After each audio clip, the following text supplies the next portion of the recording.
Assalamualaikum warahmatullahi wabarakatuh.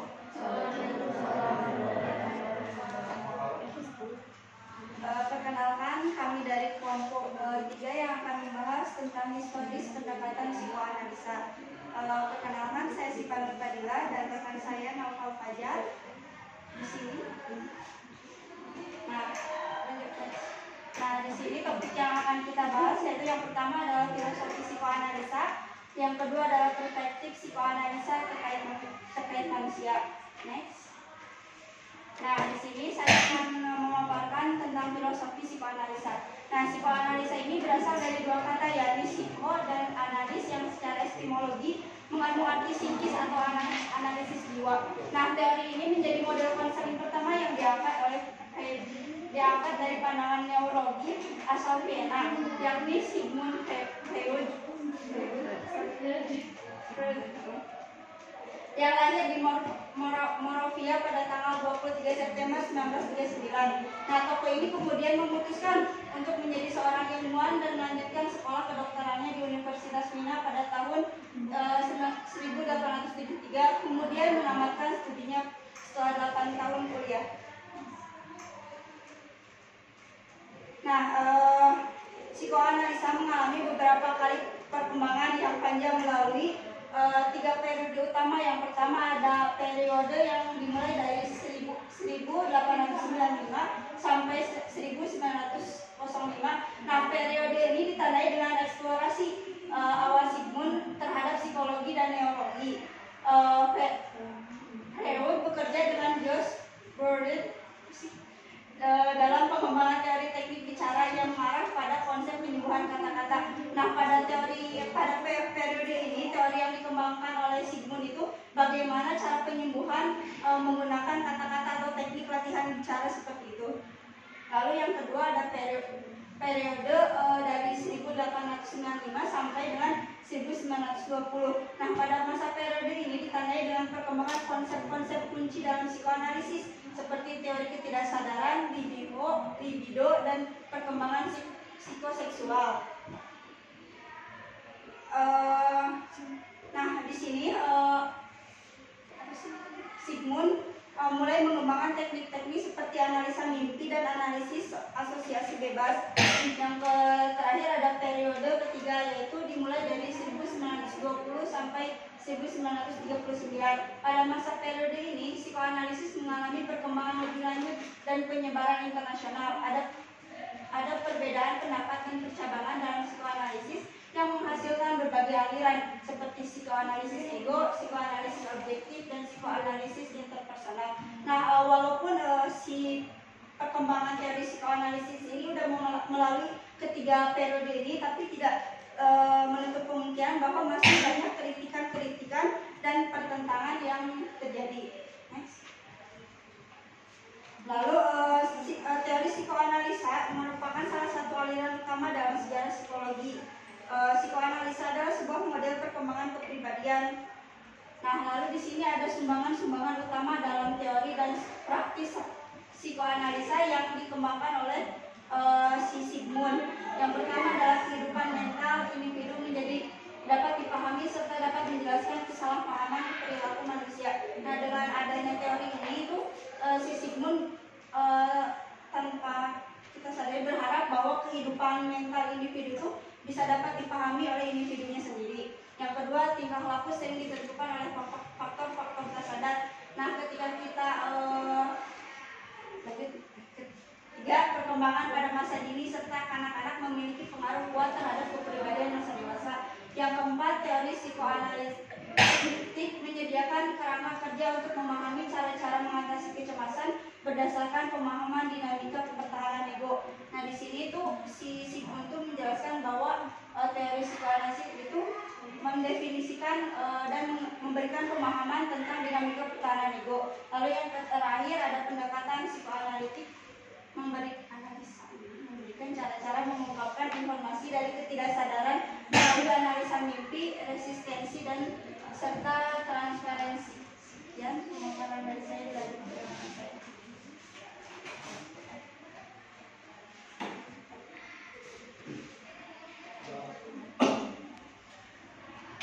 Baik, sekarang Saya akan lanjutkan dan di sini saya akan menjelaskan soal perspektif psikoanalisa terkait manusia.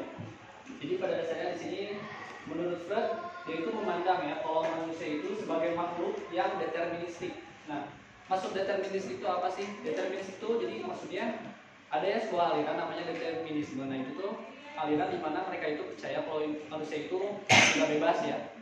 Setiap kehidupannya itu terikat. Jadi menurut Freud itu orang tuh kayak udah ada aturannya lah gitu, gak bisa apa sih, gak kayak hidupnya itu bukan ditentuin sama mereka, tapi kayak udah ada hukumnya, hukum alam. Jadi mereka itu kayak prosesnya udah pasti kayak gitu dan akhirnya pasti kayak gitu menurut Freud ya. Dan dia mengatakan bahwa selama 6 tahun pertama kehidupannya itu kegiatan manusia pada dasarnya itu dibentuk oleh kekuatan irasional, kekuatan alam bawah sadar, dan dorongan biologis dan insting. Nah jadi kalau misalkan pas awal-awalnya ya kita pastinya umur segini tuh umur ya kita tahu lah umur yang masih belum balik ya kalau misalkan secara agama kan bahasanya gitu kan belum sadar gitu ya, belum sadar. Nah jadi masih kalau misalkan si Bruno menganggapnya itu ya itu tuh kekuatan ada itu tuh bergerak dengan kekuatan rasional, kekuatan alam bawah sadar, dorongan biologis dan insting.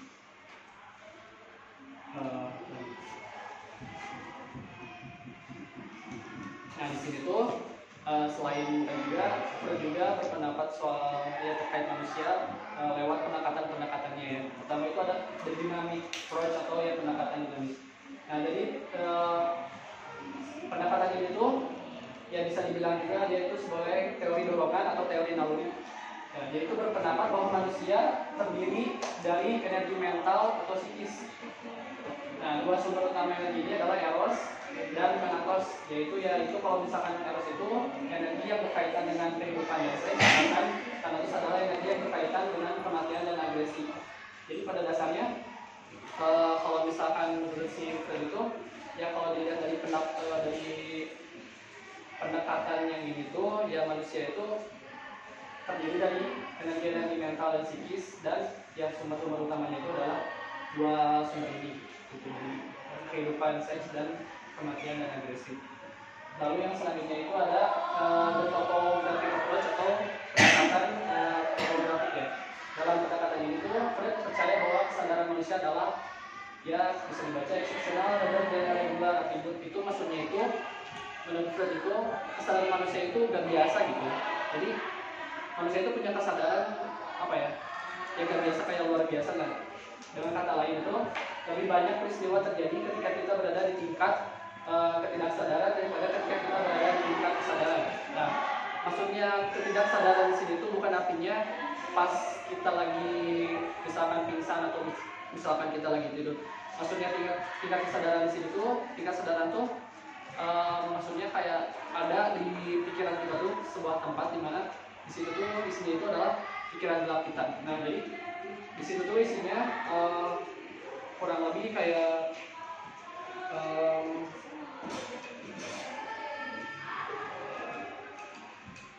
ya isinya itu biasanya itu hal-hal yang apa ya bisa dibilang ya negatif gitu. Hal ini dikarenakan kesadaran impuls. Nah contohnya kayak ada di salah satu itu di dalamnya itu ada impuls seksual dan agresi. Nah maksudnya agresi di sini itu salah satunya misalkan amarah. Jadi tempat-tempat di mana kita tuh menyimpan adanya amarah dan itu. Jadi di situ tuh di tempat itu tuh kayak kita tuh sebenarnya itu bisa sampai kesadaran, tapi karena kita itu terbantu oleh otak untuk tidak keluar dari tingkat ketidaksadaran itu yang tadi itu ya, yang si nafsu sama amarah itu.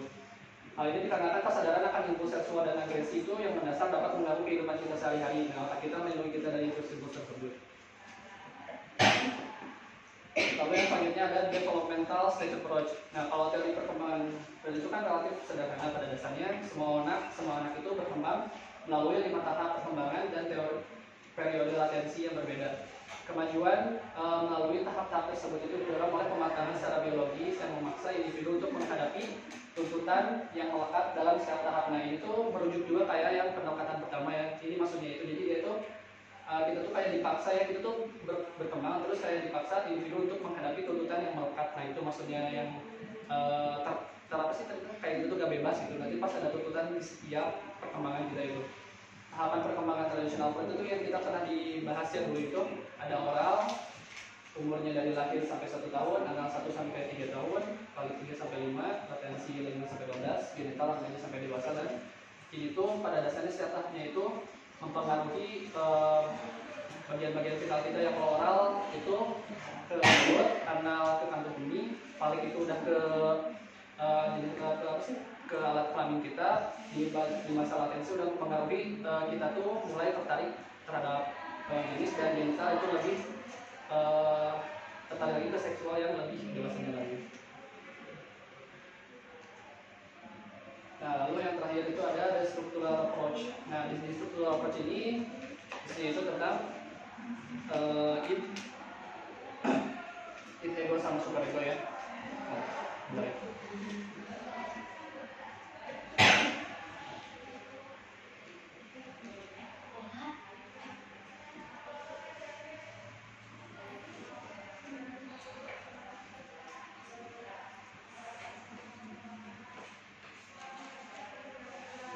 Nah, jadi pendekatan struktural ini dari teori Freud itu melibatkan keterkaitan konsep id, ego, sama superego.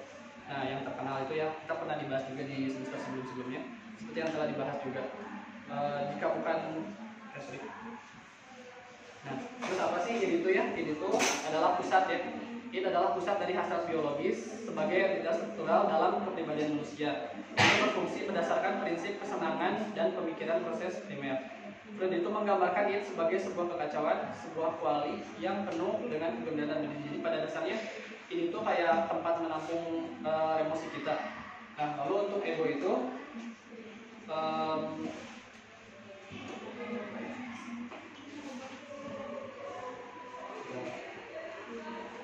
nah, kalau misalkan ego itu lebih ke apa ya? Ego itu kan salah satunya meliputi kayak ada ingatan, kemampuan memecahkan masalah, dan proses berpikir rasional. Jadi kalau ego itu kayak apa ya bahasanya? Sebuah apa yang menggerakkannya, tapi kayak id itu kayak dasarnya gitu. Sedangkan ego itu yang menggerakkannya. Lalu kalau super ego itu berkembang pada saat anak-anak menyelesaikan masalah radikal mereka dan mulai mengidentifikasi diri mereka dengan orang tua dan tuntutan atau harapan orang tua. Nah, ada dua bagian dari superego, yaitu yang pertama adalah hati nurani. Nah, kalau hati nurani itu berkembang sebagai fungsi dari larangan orang tua.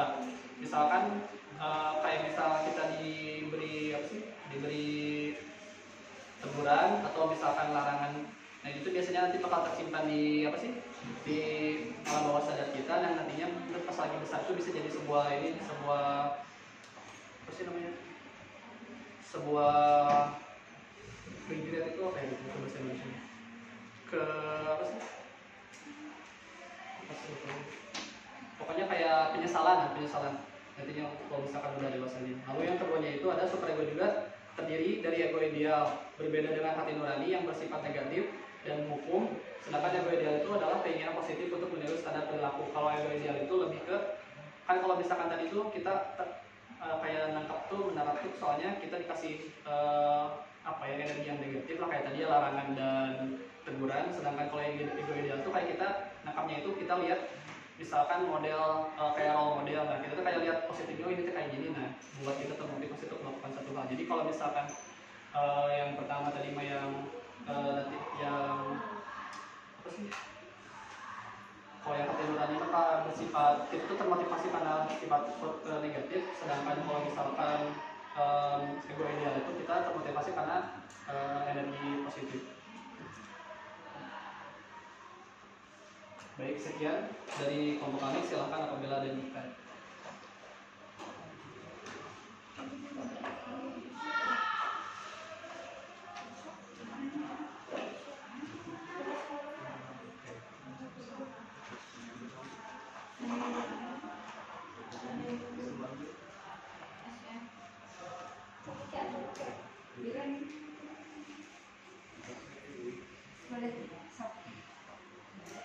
Bagaimana tahap perkembangan pada masa kanak-kanak dapat mempengaruhi perilaku di masa dewasa? Bagaimana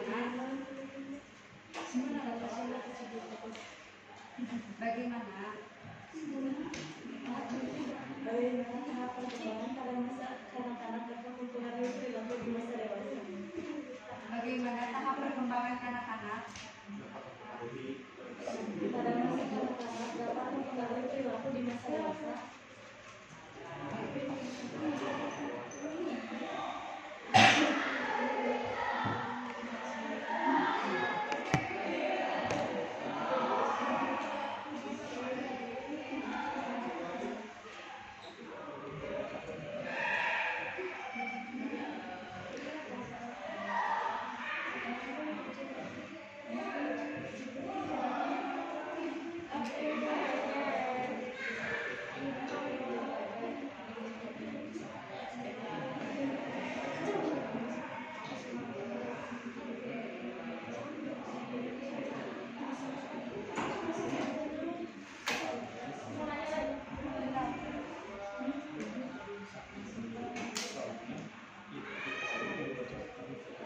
Second yang dijelasin sama Kak Nopal ya mengenai the structure approach. Nah, pendapatan struktur itu kan emang ngasih kontribusi pentingnya terhadap perkembangan teori dan penelitian dalam psikologi dengan mengarahkan perhatian pada struktur internal individu sebagai faktor yang penting dan dalam memahami perilaku yang mengatur manusia. Nah, yang aku tanya itu bagaimana sih kontribusi pendekatan struktural terhadap perkembangan teori dan penelitian dalam psikologinya.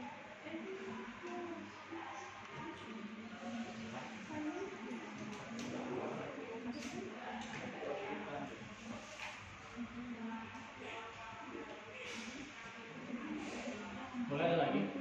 Satu lagi aja. Struktural apa tadi teteh? Terhadap perkembangan teori dan penelitian dalam Lagi.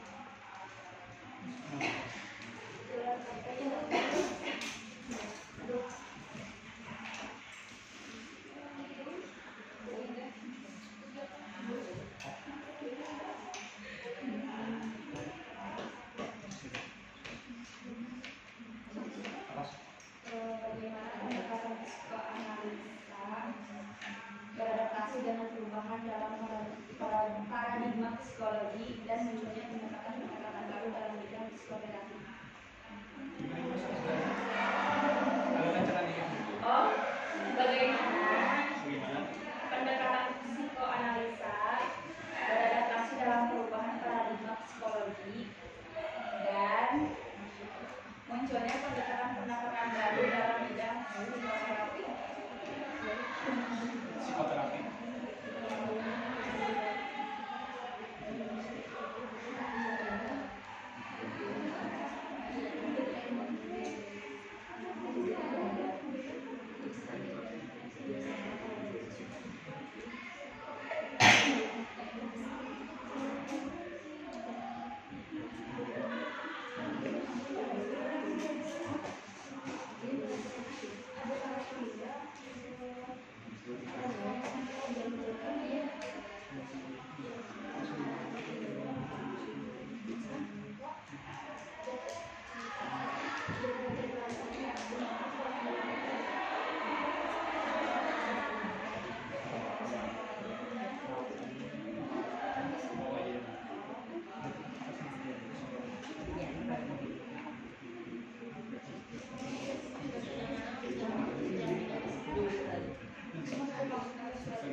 Ini menjawab yang Lola dulu aja ya.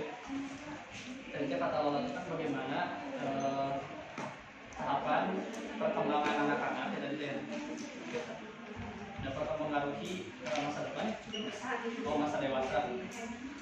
Nah kalau misalkan bagaimana ya, karena misalkan aku karena ini ngejelasin soal psikoanalisa, aku dalam perspektif psikoanalisa ya. Kalau misalkan dilihat dari perspektif psikoanalisa, gimana sih si tahapan perkembangan anak-anak itu bisa mempengaruhi masa dewasa? Ya kembali lagi kalau kata si Fred dia kan dari itu, kalau manusia itu kan pada dasarnya ya pokoknya kita tuh udah bebas ya, kayak gitu tuh pasti ada apa sih? Ada sebab akibat di setiap tahapnya itu. Jadi itu pasti melewati satu hal ini.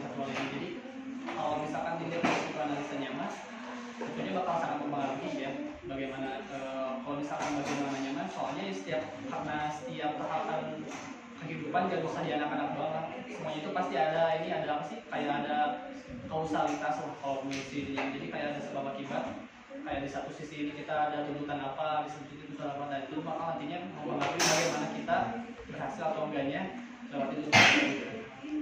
Kalau misalkan berhasil, biasanya ke atasnya juga bakal insya Allah ya harusnya berhasil gitu. Kalau misalkan untuk Fred yang melihat dari psikoanalisis cukup.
Bagaimana kontribusi pendekatan struktural terhadap perkembangan teori ini? Karena tadi gue sedikit dibahas tentang periode-periode perkembangan si Freud dalam mengembangkan teori ini.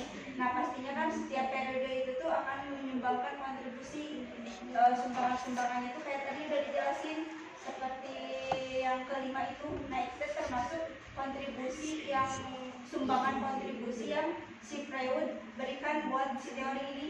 Kelima teori itu kan udah disebutin ya. Kayak kehidupan mental individu menjadi dapat dipahami serta dapat menjelaskan permasalahan perilaku manusia. Nah itu tuh salah satu sumbangan ataupun kontribusi yang diberikan si Freud untuk mengembangkan teori ini.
Izin jawab yang lain.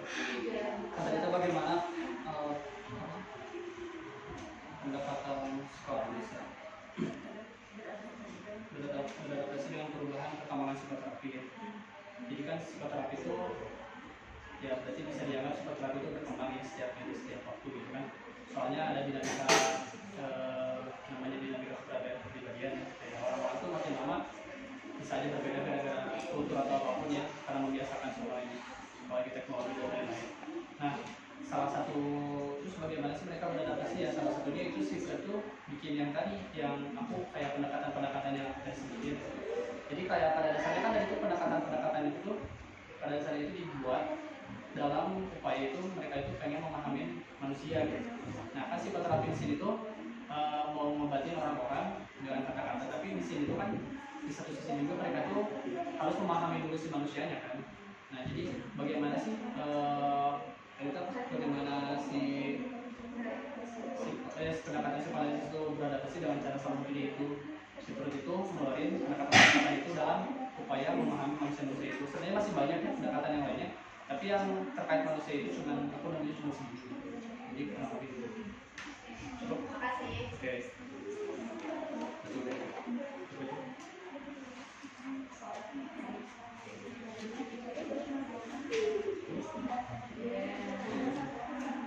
Baik, mungkin cukup sekian pemaparan materi dari kelompok kita. Mohon maaf atas kekurangan dan keterbatasan kami. Wassalamualaikum warahmatullahi wabarakatuh.